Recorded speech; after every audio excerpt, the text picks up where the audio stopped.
வணக்கம். பரபரப்பு மீடியா செய்திகளுக்காக நான் நிரோஷன். பாகிஸ்தானின் வான் பாதுகாப்பு திறன் அம்பலப்படுத்தப்பட்டுள்ள நிலையில் மிக மோசமான மற்றும் பாதுகாப்பற்ற நிலையில் பாகிஸ்தானின் பாதுகாப்பு உள்ளது. அது இப்போது பாகிஸ்தானியர்களும் உணர்ந்துள்ளார்கள். அது பற்றி வெளிப்படையாக பேசத் தொடங்கியும் உள்ளார்கள். பாகிஸ்தானில் உள்ள எந்த வான் பாதுகாப்பு அமைப்பும் பிரம்மோஸ் ஏ போன்ற இந்தியாவின் வான்தரை ஏவுகணைகளை தடுக்க முடியாது என்று பாகிஸ்தான் விமானப்படை PAF-இன் முன்னாள் தளபதி வெளிப்படையாக ஒப்புக்கொண்டுள்ளார். புதுப்பிக்கப்பட்ட பதட்டங்கள் மற்றும் இந்தியாவுக்கும் பாகிஸ்தானுக்கும் இடையிலான சமீபகால விமான மோதல்கள் பற்றி வெளியாகும் தகவல்களுக்கு மத்தியில் பாகிஸ்தானின் முக்கிய பாதுகாப்பு ஆய்வாளர்கள் ஒரு வெளிப்படையான ஒப்புதலை அளித்துள்ளனர். இந்த ஒப்புதல் இந்தியாவின் வான்தரை ஏவுகணைகளை, குறிப்பாக இந்திய விமானப்படை விமானங்களில் இருந்து ஏவப்பட்ட பிரம்மோஸ் சூப்பர்சோனிக் குரூஸ் ஏவுகணையின் பிரம்மோஸ் ஏ மாறுபாட்டை தடுக்கும் திறன் பாகிஸ்தானுக்கு இல்லை. பாகிஸ்தான் தொலைக்காட்சிகளில் பேசிய பாதுகாப்பு நிபுணர்கள் இக்ரமுல்லா பட்டி மற்றும் டாக்டர் அரில் சுல்தான், பாகிஸ்தானின் விமானப்படை தளங்கள் மீதான சமீபகால தாக்குதல்களின் போது இந்திய விமானப்படை IAF பயன்படுத்தியதாக கூறப்படும் பிரம்மோஸ் ஏ போன்ற ஏவுகணைகளை தடுக்கக்கூடிய பயனுள்ள வான் பாதுகாப்பு அமைப்பு தற்போது பாகிஸ்தானில் இல்லை என்பதை ஒப்புக்கொண்டனர். டாக்டர் அரில் சுல்தான் பாகிஸ்தான் விமானப்படையின் முன்னாள் தளபதிகளில் ஒருவர். இவர் விமானப்படையில் இருந்து ஓய்வு பெற்ற பின் இப்போது பாகிஸ்தானின் இஸ்லாமாபாத்தில் உள்ள வான் பல்கலைக்கழகத்தின் விண்வெளி மற்றும் மூலோபாய ஆய்வுகள் FASS பீடத்தின் டீனாக உள்ளார். அவர் பாகிஸ்தான் விமானப்படை PAF-இல் 31 ஆண்டுகளுக்கு மேலாக பணியாற்றி ஒரு தளபதியாக ஓய்வு பெற்றவர். தனது இராணுவ வாழ்க்கையில் பாகிஸ்தானின் தேசிய கட்டளை ஆணையம் NCA-இன் செயலகமான மூலோபாய திட்டப்பிரிவு SPD-யில் 14 ஆண்டுகளுக்கு மேலாக பணியாற்றினார். அங்கு அவரது கடைசி பணிகள் SPD-யின் கொள்கை, கோட்பாடு மற்றும் மூலோபாயம் கிளையில் ஆயுத கட்டுப்பாடு மற்றும் ஆயுத குறைப்பு விவகாரங்களின் இயக்குநராகவும் ஆராய்ச்சி மற்றும் பகுப்பாய்வு இயக்குநராகவும் இருந்தன. அதாவது இவரை வான்சார் ஆயுதங்கள் தொடர்பான நிபுணத்துவம் கொண்டவர் என்று எடுத்துக் கொள்ளலாம். பாகிஸ்தானில் ஜஹோபாபாத் மற்றும் முரித் உட்பட பாகிஸ்தான் விமானப்படையின் விமானங்கள் PAF-இன் மூலோபாய சொத்துக்களை குறிவைக்க பிரம்மோஸ் ஏ குரூஸ் ஏவுகணைகள் பயன்படுத்தப்பட்டது. இந்த ஏவுகணை அதன் சூப்பர்சோனிக் வேகம், துல்லியமான இலக்கு தேடல் மற்றும் 400 கிலோமீட்டருக்கு மேல் தாக்குதல் வீச்சு ஆகியவற்றை வைத்திருக்கிறது. இது இந்தியாவுக்கு ஒரு சக்தி வாய்ந்த ஸ்டாண்ட் ஆஃப் தாக்குதல் திறனை வழங்குகிறது. இதன் பயன்பாடு இந்திய விமானங்களில் பாகிஸ்தான் வான்வெளியில் நுழையாமல் அதிக மதிப்புள்ள பாகிஸ்தானிய இலக்குகளை தாக்க அனுமதித்தது. பாகிஸ்தானின் வான் பாதுகாப்பு அமைப்புகளுக்கு இலக்காகும் சாத்தியத்தை வெகுவாக குறைத்தது. பாகிஸ்தானில் தற்போது இராணுவம் தொடர்பான தொலைக்காட்சி விவாதங்களில் இம்மாதம் இந்தியா நடத்திய தாக்குதல் பற்றியே அதிகம் அலசப்படுகின்றன. தொலைக்காட்சி விவாதங்களின் போது பாகிஸ்தானிய இராணுவ ஆய்வாளர் இக்ரமுல்லா பட்டி, ஒரு முறை ஏவப்பட்ட பிரம்மோஸ் ஏவுகணையை இடைமறிக்கக்கூடிய எந்த அமைப்பும் இன்று பாகிஸ்தானில் இல்லை. அதன் வேகம், பாதை மற்றும் குறைந்த உயர பறத்தல் தற்போதைய அமைப்புகளுடன் எதிர்கொள்வது கிட்டத்தட்ட சாத்தியமற்றது என்பதை ஒப்புக்கொண்டார். குறைந்த உயரத்தில் பறக்கும் போது பாகிஸ்தானின் ரேடார்களில் சிக்குவது கடினம். பாகிஸ்தான் விமானப்படை முன்னாள் தளபதியும் பாதுகாப்பு ஆய்வாளருமான அரில் சுல்தான் இந்த கூற்றை தாமும் ஒப்புக்கொண்டு, இந்த சவால் பாகிஸ்தானுக்கு மட்டுமல்ல, இந்த வகையான ஏவுகணை அச்சுறுத்தல்களுக்கு எதிர்கொள்ள நம்பகத்தன்மை வாய்ந்த கேடயம் எதுவும் இல்லை. அத்தகைய ஏவுகணை ஏவப்பட்டு மேலெழுந்த பின் பதிலடி கொடுப்பதற்கான நேரம் மிகவும் குறைவாக உள்ளது.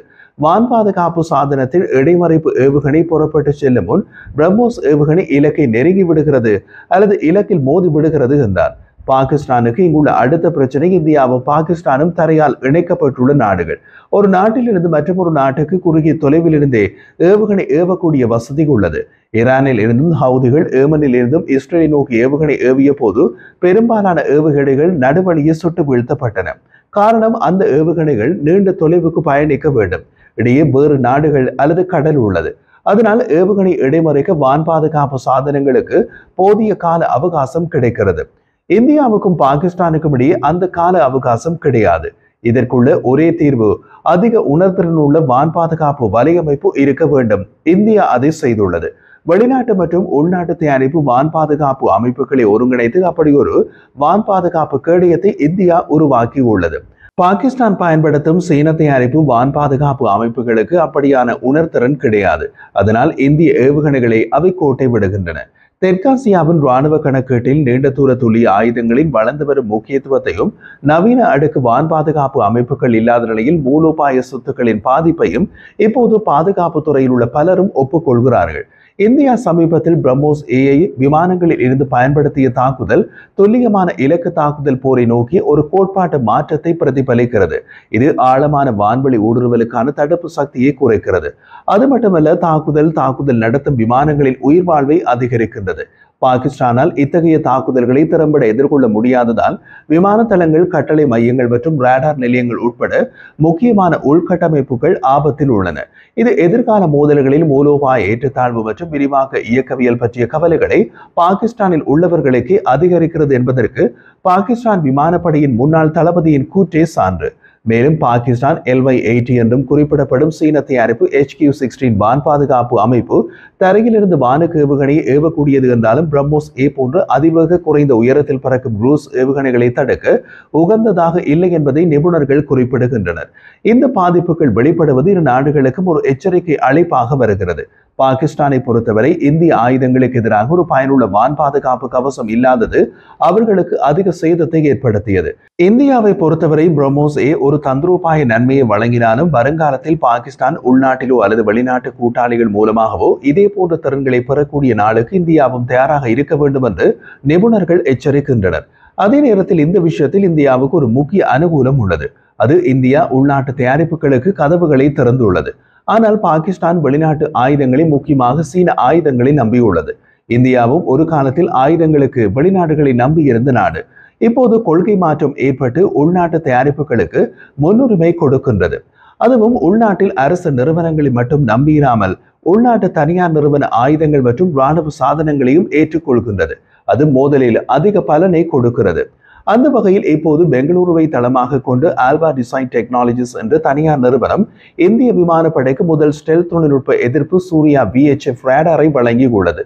ஸ்டெல்த் தொழில்நுட்ப எதிர்ப்பு ரேடார் என்றால் ஸ்டெல்த் தொழில்நுட்ப ஏவுகணை அல்லது விமானம் உள்வரும் போது அதை திரையில் காட்டக்கூடிய ரேடார். இந்தியாவின் வான் பாதுகாப்பு திறன்களுக்கு குறிப்பிடத்தக்க ஊக்கமளிக்கும் விதத்தில் பெங்களூருவை தளமாக கொண்டு ஆல்பா டிசைன் டெக்னாலஜிஸ் லிமிடெட், சுருக்கமாக ADTL, ஒப்பந்தம் செய்யப்பட்ட 6 சூர்யா VHF ரேடார்களில் முதல் ரேடாரை இந்திய விமானப்படைக்கு கொடுத்துள்ளது. 6 திடநிலை 3D ரேடார்களுக்கான 200 கோடி ரூபாய் ஒப்பந்தத்தின் ஒரு பகுதியாக இந்த விநியோகம் நடந்துள்ளது.